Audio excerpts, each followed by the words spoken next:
Welcome to my worm channel, and today I've got to make my pre-compost. I am out. I really need some pre-compost for Grandpa and my littles, so today that's what we are going to do. I have a mixed variety of different carbons since I don't have specifically one type of carbon. And I thought it would be a great way to basically create a diversity of different carbons for my community and the littles. So today we've got a mix of wood shavings, for my husband doing his woodworking and, his dust collector and everything, collecting all that. So I've got a bit of that. I've got some shredded newspaper and cardboard. I've got some leaves and stuff that I have collected from my property. And I've also got cocoa coir. I've got, as far as the nitrogen goes, I've got a good amount of coffee grounds that I've collected from the local coffee shops. It should be enough for the amount that I make, because my container is a 20 gallon. So I need 12 gallons of carbon and 8 gallons worth of nitrogen. And so if you follow along with me, we are going to be doing that. Because it's really hard for me to try and mix it all in the big bin, I am going to break it down into parts. So that way I don't have to try and mix the big bulk of the amount. So I'll be breaking it down in 2 portions, mixing it up, putting it in my container, and then mixing it all together after I have mixed up the majority of it. Because if you haven't watched one of my videos before, I have a back injury, a neck injury. So I've got a bit of injury going on in my back, and it's just hard for me to try and, bend over and do large amounts. So it's easier just for me to, mix it this way and then put it in the big bin and then just mix it that way and set it, and leave it. So let's get started, and I'm going to start with finding my thingy. There it is. Okay, so as far as measurement, I'm just going to go by this. It's not, I'm taking a guess the 1 gallon's up here. Now, liquid versus solid is going to be a different amount, but it'll more than likely work out to a point anyway. So we're going to start with the 8, what I'm going to do, probably 5 gallons worth of, break it down to 5 gallons worth of carbon for right now. And what I basically run out of, like if I run out of my paper shreds, then I'll go to the next bit of carbon. And then when I run out of that, I'll go to the next bit of carbon. So it will be a mix of all the different kind of carbons that I've got going.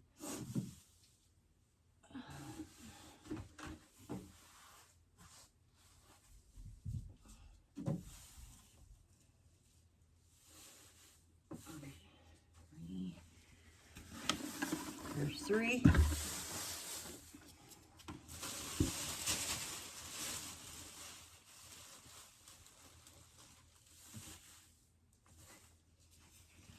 Okay, there's 5 there.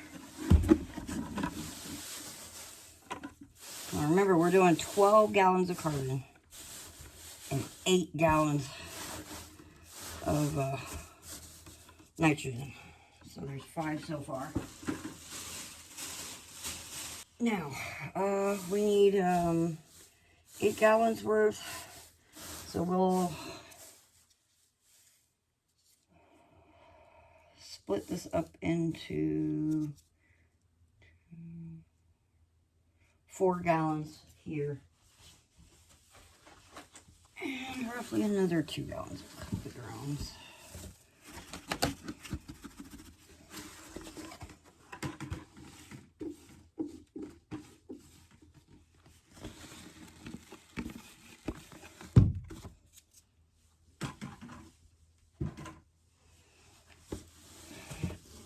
Some of this is a little dry, so it's a little hard, but the majority of it actually is still pretty wet.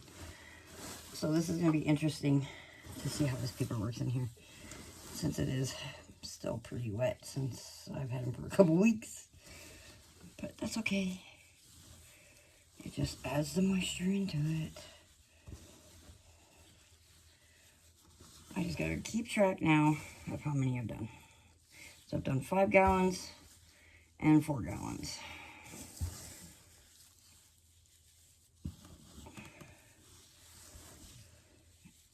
And once I get this all done, mixed up, then I will be setting and forgetting until tomorrow.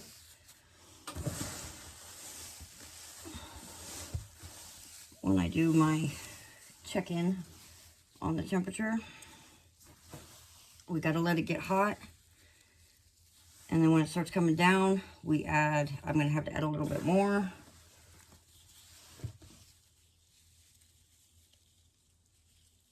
And then let it do a second time.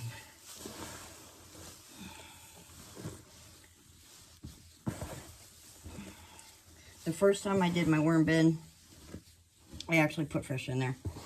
And they, you know, they did a somewhat okay job with it, but there is a difference from when you actually give them fresh bedding versus pre-composted bedding.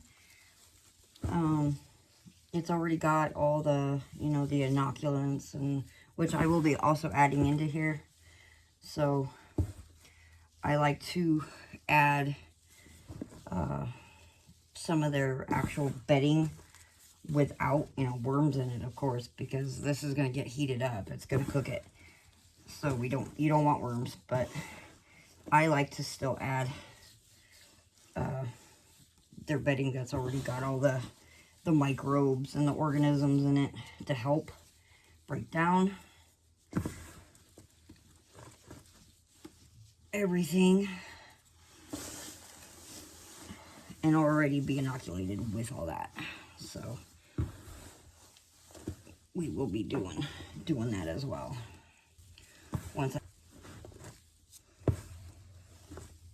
Question: do you like the smell of coffee?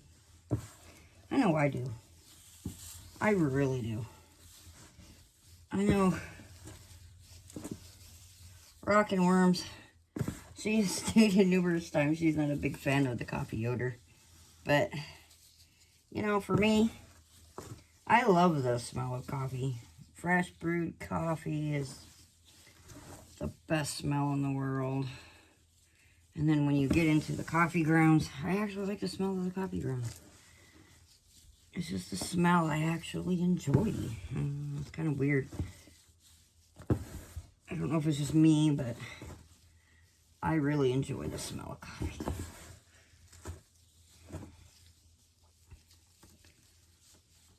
Make a coffee ground or definitely fresh brewed in the morning. You wake up, pops your little eyeballs open.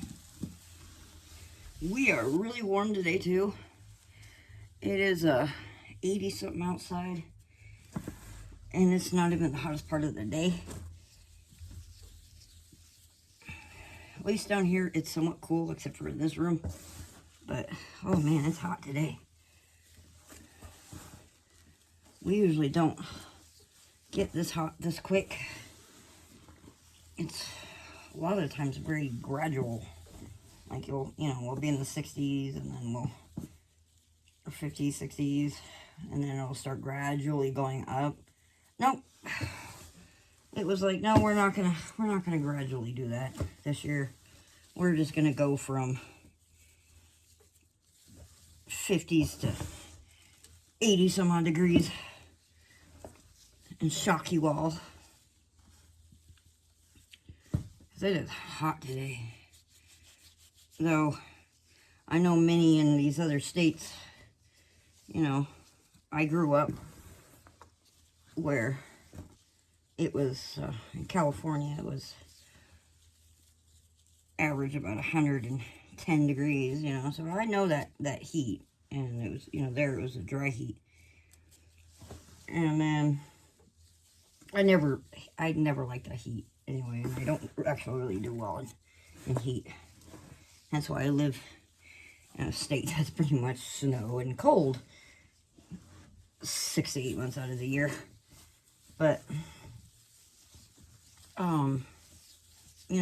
everybody out there I know is probably gonna go, oh, 80 degrees isn't that hot. It's hot when you're closer to the sun. So it's actually a lot hotter than what you think.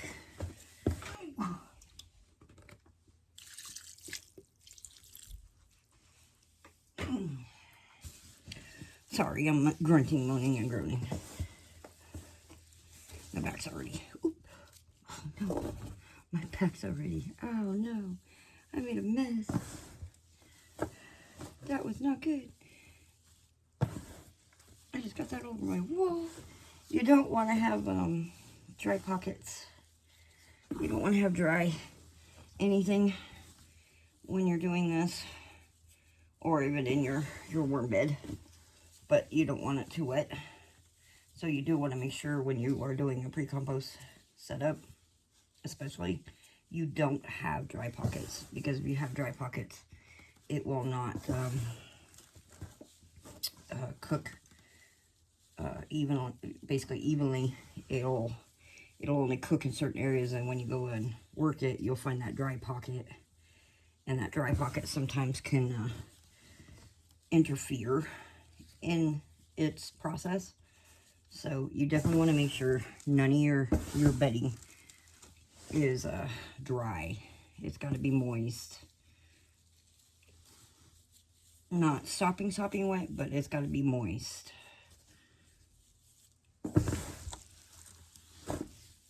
Because we want to make sure this stuff cooks the way that it should cook. We don't want to get it too hot, but it has to stay still within at least 120 degrees in temperature. That's Fahrenheit. Celsius, I don't quite know what that is. I can't remember the equations for Celsius and Fahrenheit, but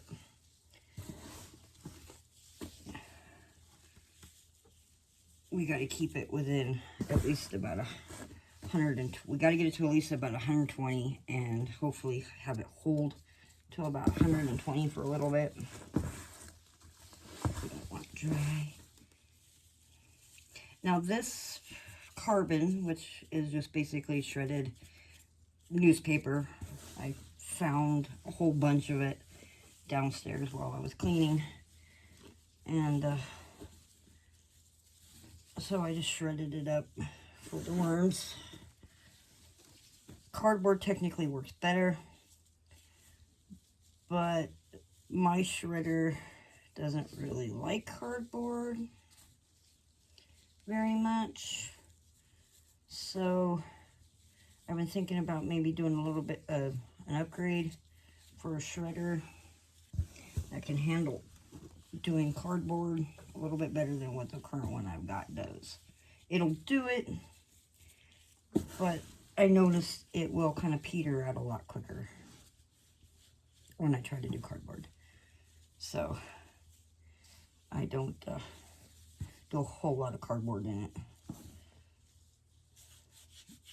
Or basically what it does is it starts getting really hot, and then it'll just shut down. So it reaches its internal temperature a lot quicker with cardboard.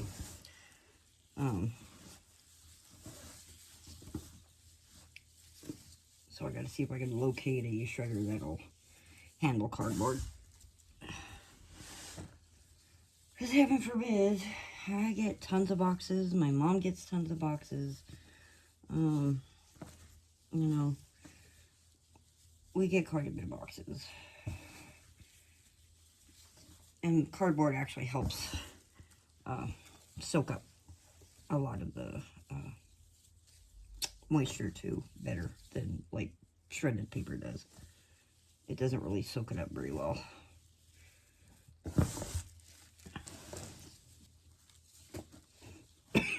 Okay. Tub one down. I've got it mixed up pretty well now. Best that I can do. It's starting to get heavy too. With all the added water.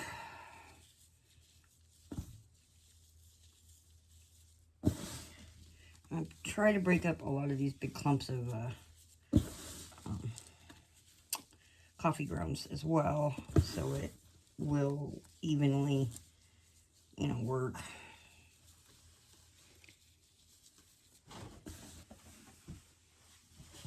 Okay. 2, 5, 6, 7. And then, so we're gonna go with that. I want to add, so I added 2 more extra gallons of, an extra gallon of carbon, just because I wanted to go ahead and add some leaves into it as well, which I like I said, I like to give them diversity. Different flavors.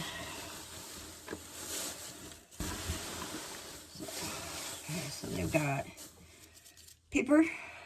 They're gonna have a little bit of coffee ground paper as well, here and there.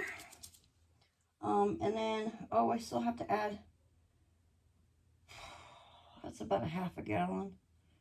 I've got the cocoa core as well that I was going to add to help keep everything from sticking really bad. Because the paper and wood chips tend to clump, and the cocoa core actually helps prevent that. And so does the coffee grounds. But I wanted to add some cocoa core as well. So this is how many gallons did I do? 4. And so this is 8 gallons of coffee right here. So here's my 8 gallons of nitrogen. Okay. So now, as you notice, some of these are moldy. And that's because they were sitting. So they got a little mold, which is fine. Not breathing it is fine, but worm-wise, it's fine.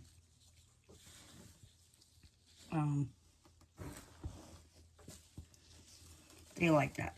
That's the microbes and the organisms already breaking it down for them.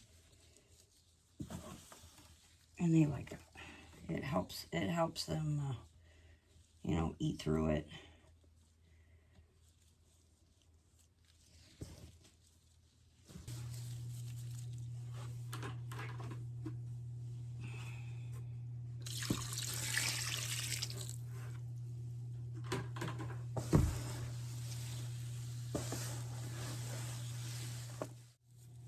And a side note too, that the reason why I also want to add different forms of carbon is because some of the species of worms that are in my community, they are high carbon disposable worms. So they like carbon. So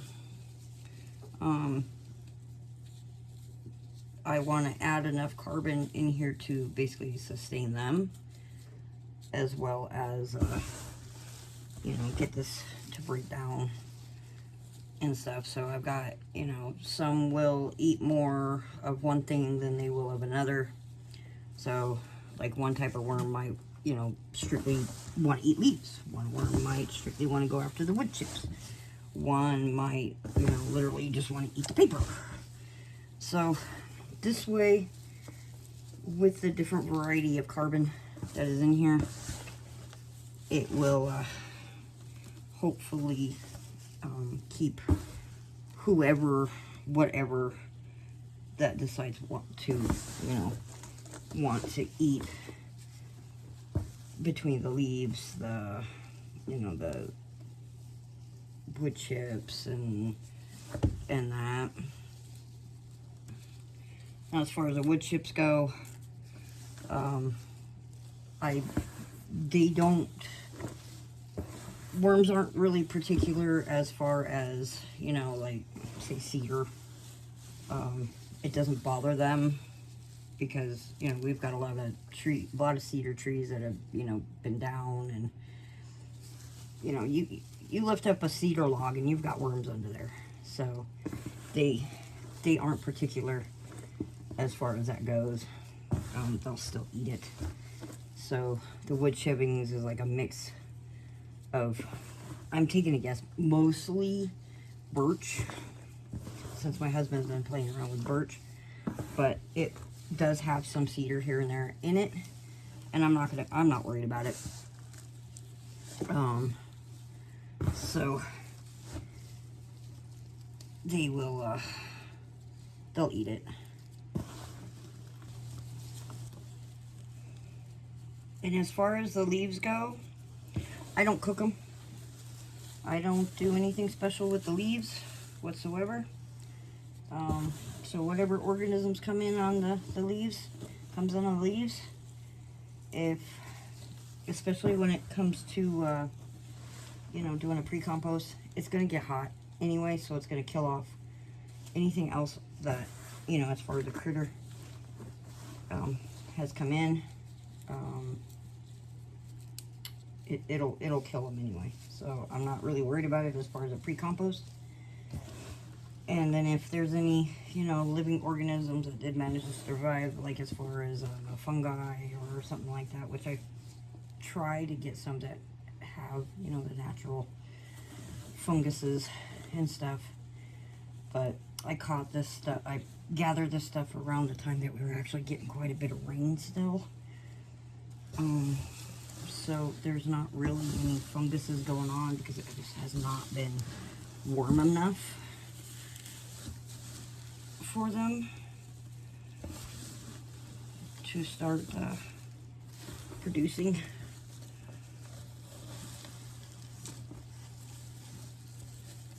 But I'd rather have natural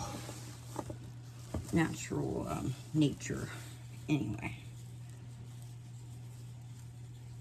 Because the more, you know, aspects that you've got of that, the better your bin will be.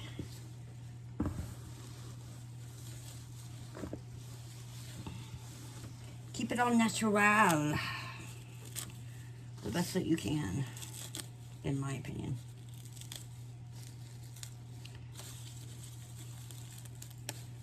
That's just my opinion. Everybody's a little different. Some people like to cook their leaves, you know, to get off anything bad and stuff like that, but I don't. I don't bother, because then that means I might end up with more springtails or isopods. I just not a big fan of the centipedes. And I've said that before in my other videos. More times than not, that's what I end up with of an unwanted guest, is centipedes. And centipedes will eat worms, so they are not welcome in here. And if I find one, it took me forever to try and catch the one that I did find because they're fast little buggers. You know, I tried to catch it and kept missing it. I finally got it. But other than that, I don't bother. There's no point. Especially if you're pre-composting. It's going to cook anyway.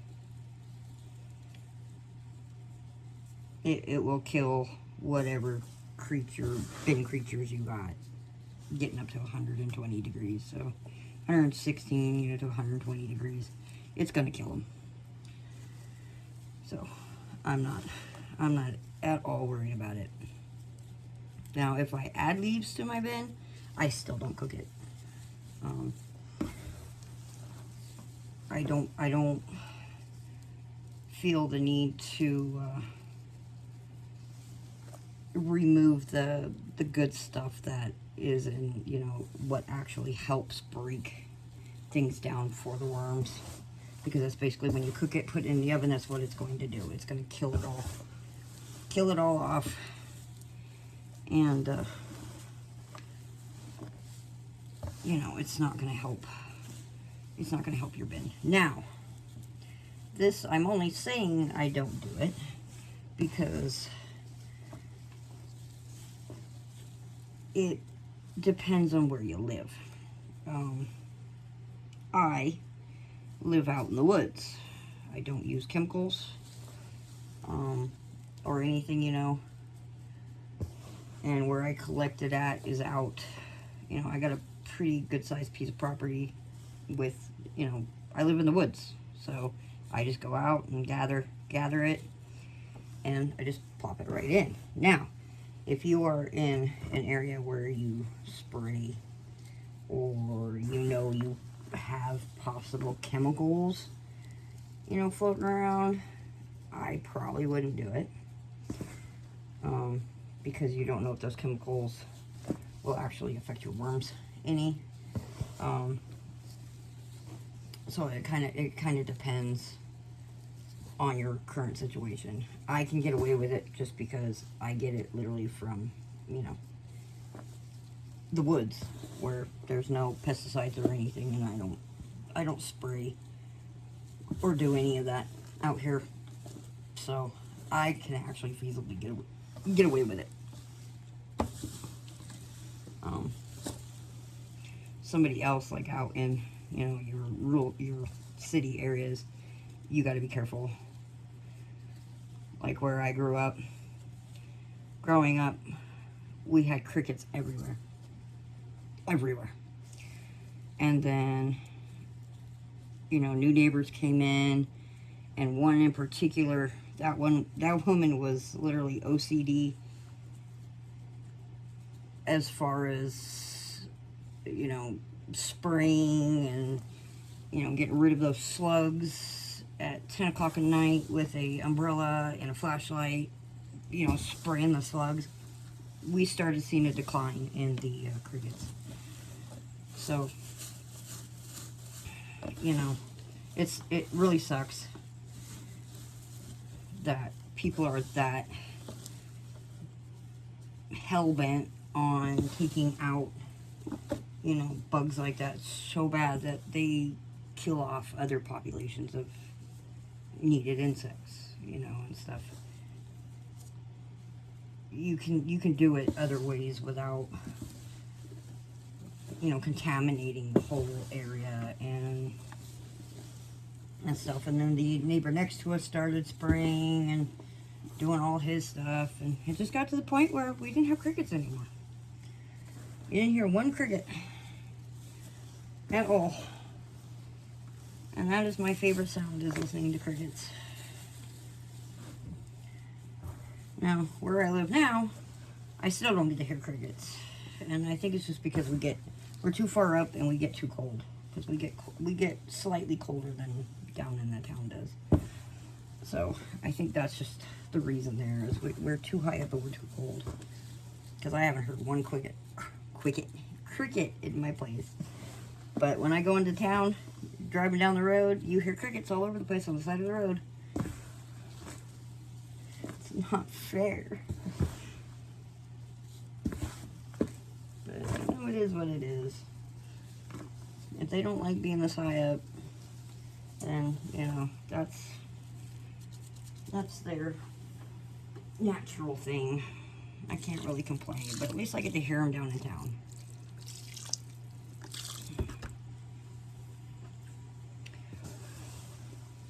Okay, so I'm just going to add a little bit more water here, because I still got some dry spots. Oh, shit. And I'm making a mess.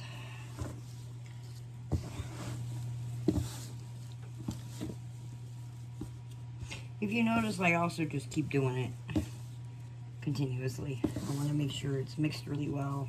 I want to make sure I get, you know, a lot of the coffee grounds where, you know, they're really hard clumps like this, you know. I want to make sure I get it all worked down. So I will keep doing this until I feel comfortable that it's ready, you know. Oh, did you get it? Did you get it, Minnie? Did that fly bother you? Did you get it? Oh my goodness. Oh boy. It's in here. Hey, your buddy's in here. Yep, he's in here.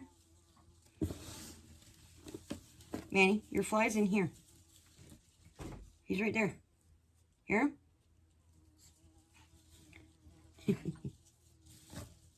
Oh, I love that little dog. He does not like flies because they buzz around his ears and he hates it. And he will go into a complete tizzy trying to get the tiny invader. We call them tiny invaders, and he knows what that means, a tiny invader. You tell him tiny invader and he's on the hunt for it. He cracks me up. I love him so much. Hey, your tiny invader's bothering me.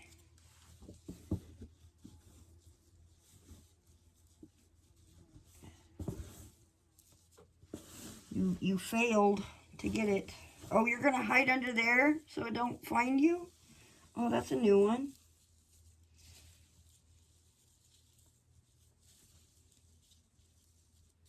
I know, man, you don't like it when a bug lands and bugs around your ears. He sits there and he just barks, you know, he does his little woofs, his little oofs. And he'll literally go in warp speed circles trying to get it climbing on things, trying to, he gets very bound and determined sometimes. He does not like them tiny invaders. They are not his friend. Okay, so I think I have got this mixed up really well now. And what I'm going to try and do is probably put the big bin up here. That way you all can see, or figure out a way that I can move it to where you can see what my next steps are going to be doing. Because this, I think, is done enough now. I've got it mixed really well. I don't have any dry pockets. I got all the dry pockets. Yeah, okay. So here's the first bin that I did. You see how dark and the paper is all saturated and wet and stuff. Some of it's starting to come back up, but okay, so we got that.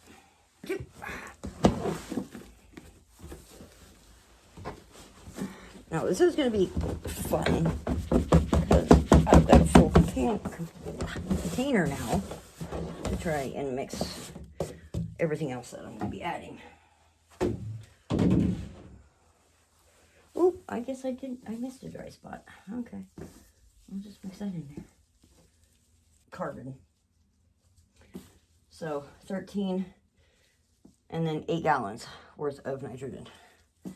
But I am still going to add one more roughly half gallon worth of carbon, and that is going to be the cocoa core. So it helps, well, probably not even a half a gallon. So it helps for everything not to clump. Okay, I'm going to add some azomite in here.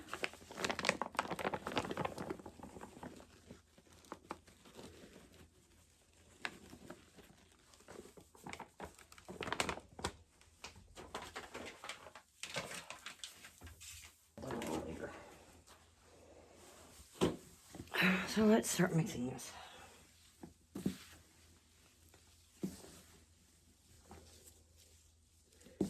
Now, when you do a pre-compost, you definitely want to have a good amount of moisture, but not too much. There has to be a decent balance between everything, or what will happen is you'll have puddles of liquid on the bottom, and it will go anaerobic. You don't want anaerobic, you want aerobic. So you have to be careful as far as your moisture content. Being that I did just add some cocoa core, I might have to add a little bit moisture. I'll have to double check after I'm done mixing in this cocoa core. But the cocoa core helps keep it fluffy as well. And that's what I want. I want to try and keep it fluffy.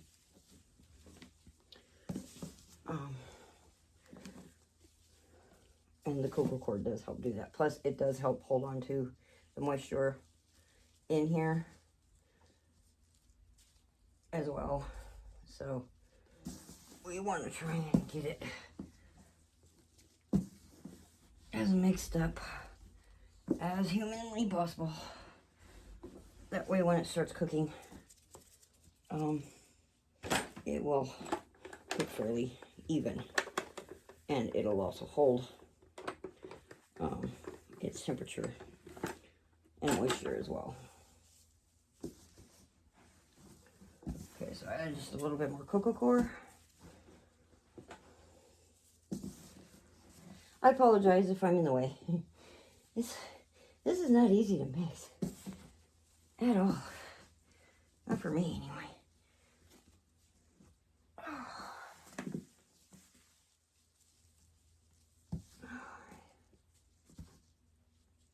I think this is probably as good as I might get. Now, the azomite itself also will help lower the pH a little bit, because coffee can raise it. Not much, but it can raise it a little bit. Plus, it also gives, you know, the other micronutrients back into this as well. And stuff like that. So, I just don't want to go overboard with it. And I think my pH meter is on the fritz. So, I can't exactly, every time I stick it, no matter what I stick it into, it still shows me the same pH. So, I think the pH portion of it has stopped working. Now, I did purchase a thing through Amazon, but I went ahead, I was like, you know what, I'll go ahead and try it. It'll actually be very, very, very useful for composts, or if you've got a giant breeding bin, you know, that you're doing, like a container like this that you're using as a breeder bin. And with breeder bins, you have to watch the moisture content. You know, they have to be a certain moisture content for breeding, and then your compost has got to be a certain moisture content for cooking. And I was like, you know what, it'll work for what I want. And so I went ahead and bought it. And I think at this point I am done with this. Oh, I still have one of the specialty branches in here. Okay, so for right now, I've got it in my mixed bin, but it's kind of like a thermometer, okay? It shows you your time, how hot or cold your soil is, the number probe that it is, whether it's high light, normal light, low light, which I'm not worried about light, and then the moisture content in your, your container. And right now, I know it's backwards, but it says 69%. So my grandpa is 69% moisture. And you can connect, I think, up to 6 or something with this. I forgot how many specifically. But you can buy, I just bought one probe just to give it a try. Looks like this. Okay, so it takes 3 batteries. 2 batteries for this, 1 battery for this.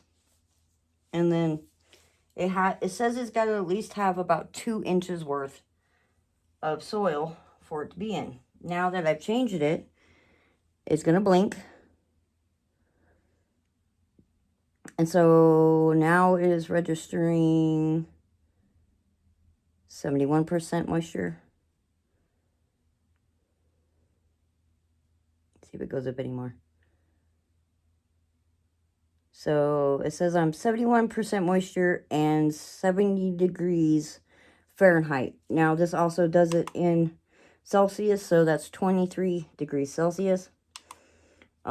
It's really easy to set up. You just set the clock and then put the battery, you know, when you do it, you just set your clock and then you set whether you want it Celsius or Fahrenheit. And then I can monitor it that way, very easily without messing with it. I'm not getting enough. I'm not even getting a drop, so I need to add some more moisture into there. You want to at least get one to, you know, like 2 drops out of when you squeeze it. And I'm not getting that, so that means I actually don't have enough moisture in here.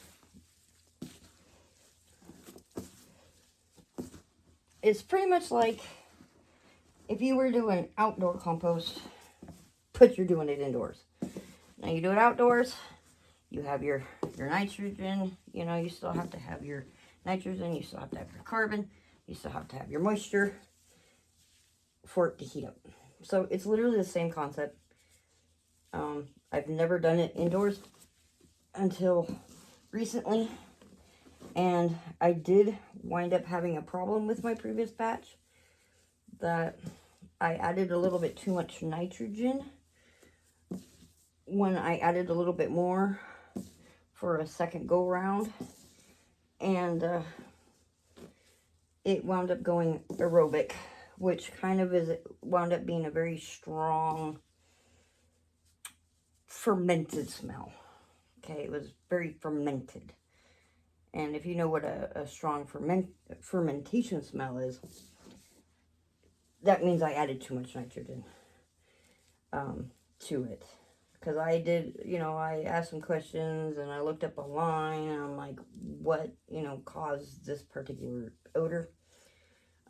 Because if it goes right, much like worm bins, there should be literally no odor. Well, I ended up having a strong fermented smell overnight. It was within 24 hours. And so I was like, okay, try to figure out what I did wrong, what caused it, and it hit me that I added a bit of nitrogen without adding carbon to rebalance it. So all I did after that was add carbon, and it fixed it. Plus, I also added some yeast, which also helped break that down as well. Which, after this has gone a couple days to its top heat cycle, and when it cools down, after that first initial heat cycle, then I will be adding yeast to it to help its process break down more and add, you know, that beneficial aspect to it. But I do cheat on occasion, and I just break down and purchase worm castings. Because especially with my community bin having species of worms that I don't want to be included anywhere,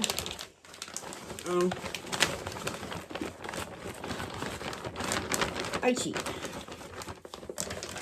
And this stuff is pretty damp still, so it's just weird that they added quite a bit of rock into it. And it looks like it does have some, like, maybe vinegar as well.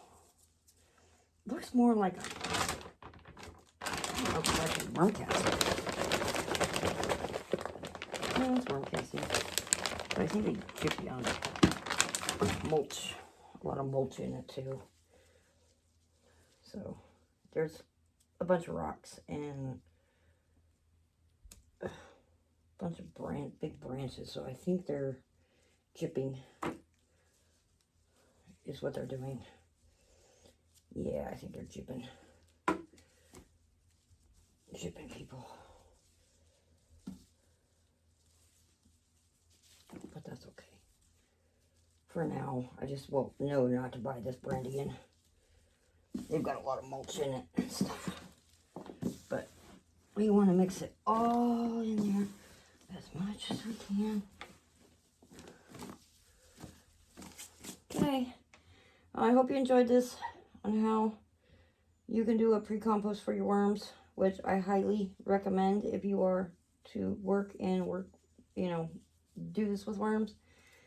Like I said, I tried it before without doing it initially, and as you can tell, I switched to doing this. So, you know, learn as you go, and this is definitely highly recommended for if you start your very own vermiculture setup. Have pre-compost ready for them. They very much appreciate it. It's already broke down for them to eat it up. You know, unlike if you do fresh, it's got to heat up. You know, it will heat up in the bin, and you don't want that. And at least the home ones like us, they have a pre-compost, and it could be whatever you have laying around. Leaves, like I said, my carbon is a mix of leaves, wood chips, cocoa coir. Hi, Lila. Were you really whining at the door? You're a smart dog. You should have thought to open the door. Hello. Yes. Hi. Yes, I don't need a facial. I don't need facial. My face is clean. Mom's trying to talk here. Quit interrupting. 5-year-old. So yeah, this is it. And I will see you in the next video, which, by the way, the next video is going to be, I've decided I'm going to try and go through my worm bins that I know for sure have the Alabama jumping worm, and get rid of them. I have decided to do that. Yes, they will compost, but is it worth it? The risk of it? No, not really. And I've decided that I'm just going to try and wiggle out as many of the jumping worms as I can. I know there's going to be, there's babies. So I've just got to wait till they grow up big enough to where I can determine the difference of the jumping worm versus everybody else. And then I will... What are you doing? I will also be going through Grandpa and doing the same thing. It's going to take a while, but I will get it done. I just don't want to risk it. And they actually will be more of a hindrance than anything, so I've decided to go ahead and do that. Break down and go through them all and get rid of them. So, okay guys, enough yabbling. This is my probe. I stick it in the middle, and then my little meter. Oh, I don't know if I should have it that low though. Okay, so my probe is ready. It is in there. It's 18, 51, 67,